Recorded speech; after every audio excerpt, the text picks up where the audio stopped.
Mech Touch, Chapter 56, Streak of Red. Speed changed a lot of things when applied differently to mechs.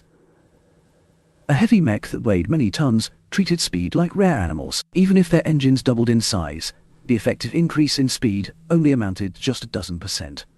Most heavy mechs didn't bother with increasing their speed. On the other hand, a light mech normally lived for speed.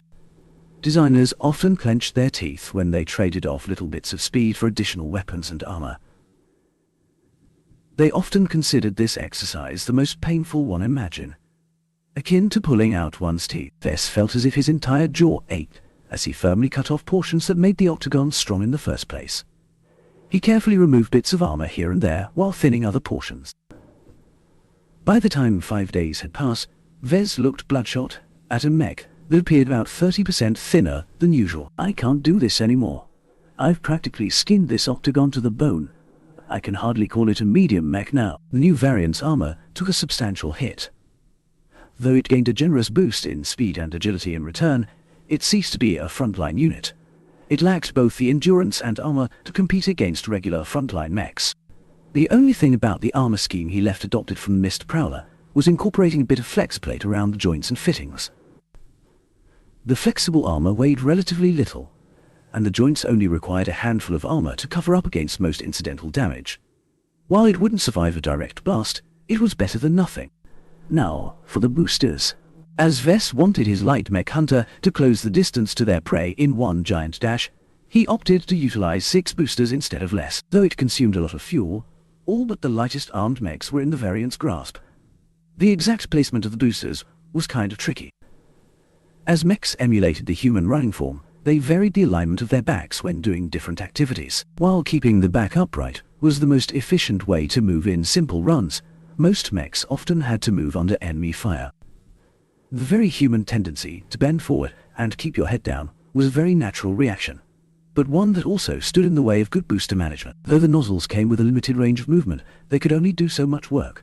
What Vess intended to do was to embed his 6 boosters in a simple rectangular pattern onto the back. While he could have used more complicated shapes such as a pentagon with a middle booster or a hexagon without one, such designs fared poorly when damaged. He put the placement of the boosters around the center of gravity with a slight downward shift.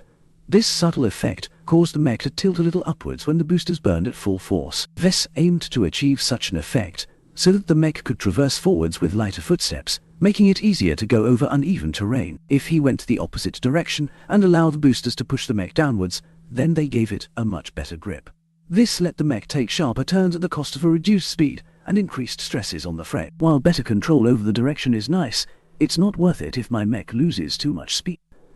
Since the priority is to close the distance from point A to point B as fast as possible, then it's better to go for straight-line acceleration. In essence, Vess turned his variant into a rocket. One that was really good for flying in a somewhat straight line, and nothing else. He figured the mech should have enough grip to make last-second turns in case its target abruptly dodged. Once he finished working on the boosters, he took a step back and looked at his light mech killer. While it should largely function as envisioned, Vess thought it lacked a certain punch. The octagon's default spear looks kind of skinny. The spear was meant for opportunistic stabbings, when the octagon moved wildly from side to side. In order to facilitate penetration, the shape of the spear was as thick and pointy as possible. Overall, it looked like an oversized toothpick. Such a slim design did not fit with his current design. If his mech engaged its boosters and caught up with a light mech, the incredible momentum behind its spear thrust could easily lose control over its weapon by over-penetrating the opening blow. Not only would the spear sink in too deep, the damage was also limited as most of the damage was concentrated in a small area instead of being spread out from the point of impact. Letting the spear keep its current shape wasted a perfectly good opportunity to deal a hammering blow. He edited the spear's design to make the shaft sturdier and the spear point a little broader. Now that Vess applied these quick changes, the spear was able to transfer kinetic energy better at the moment of impact. The variant design now neared its completion. Still, Vess thought it lacked a certain amount of presence. Right now, it merely looked like an overly slimmed-down medium mech. He did not want to give his variant a wimpy appearance. Aesthetics mattered. Plenty of mechs with mediocre specifications got sold every day due to looking good. I forgot to include the festive cloud generator as well. Vess really liked the effect of the cloud generator. Not only did it add a little flair, it also acted as a badge for his home planet. Other pilots from Cloudy Curtain should instantly recognize what he had done. and were hopefully more inclined to buy his virtual mechs as a result. In his view, he had two choices to place his cloud generator. The most distinct features of his variant was its boosters and its spear. If I place the cloud generator on the back, it'd be kind of boring. It also draws needless attention to the rear.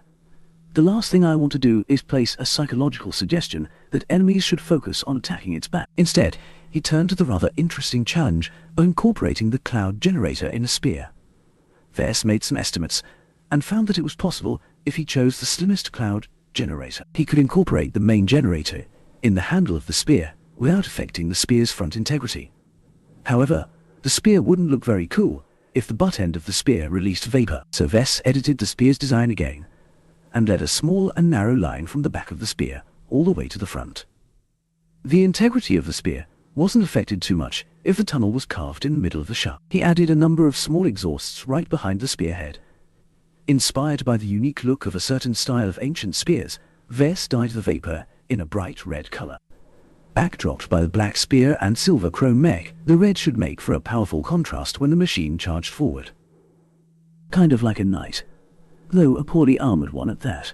When Vess inputted his mech in a couple of simulation, he found himself impressed.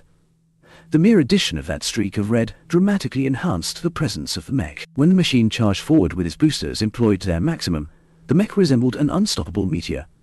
It was a much more flattering look than the unstable rocket-like appearance the action previously resembled. In order to enhance this illusion, Vess coated the mech's frame with a couple of colorful red streaks. The additional touch also distinguished his new variant from the base model, so people wouldn't confuse it with a regular octagon. I think that's it. Well, system, what do you think? Design evaluation. Speed Demon. Variant name: 0225 GS. Speed Demon. Base model: Octagon 0225. See original manufacturer: Global Star Corporation. Weight classification: extreme medium light. Recommended role: anti-light mesh. Armor: D+. Carrying capacity: aesthetics. B. Endurance. C-. Energy efficiency. C. Flexibility. A-. Firepower. A-. Integrity. C-. Mobility. A-. Spotting. D+. X factor. E-. Deviance 30%. Performance improvement 7%. Cost efficiency 14%. Overall evaluation: the Speed Demon provides an alternative piloting style that does not fully live up to its concept. Too much performance has been sacrificed in order to achieve the desired speed and impact damage. You have received 5 design points for completing an original design. You have received 100 design points for designing a mech with a trace of X Factor. Shit. The Speed Demon, as he named it, did not perform as well as he envisioned. While it differed drastically from the base model, it did not offer a superior performance if comparing their respective performances in battlefield. In other words, the Speed Demon was different, not better. Having come off from designing the Mist Prowler with a small but clear improvement in performance, Vess thought he let himself down. I shaved off too much armor. In hindsight, I should have picked a more appropriate armor system that performs better when applied thinly. Vess wanted to avoid spending more of his dwindling credits than he already had, so he declined to purchase yet another system. The boosters were bad enough. If he kept spending his credits like a garden hose, he'd quickly end up broke to the point where he needed to draw some cash from his piggy bank to make up for the shortfall. Even the X Factor is a little weaker than in my last mech. He already felt as if this aspect wasn't as good as his last one. Vess clearly enjoyed designing the formidable and unique-looking Mist Prowler. The challenges he faced in forming and optimizing its modular armor scheme were fulfilling. In comparison, the Speed Demon was more of an exercise in frustration. He gnawed his teeth many times trying to find a way to shed weight without paying too much for the loss. The negative emotions must have influenced the intent he put into his design. All in all, Vess learned a lesson with his latest design. He shouldn't bite off more than he could chew if he wanted to earn lots of DP. Still, I learned quite a bit from this experience. I've gained a much better appreciation of the difficulties involved in forcibly increasing the speed of a mech. Despite the disappointing performance of the mech, it worked well enough to be put on the virtual market. Like all his designs, Vess priced the Speed Demon as low as possible without making a loss.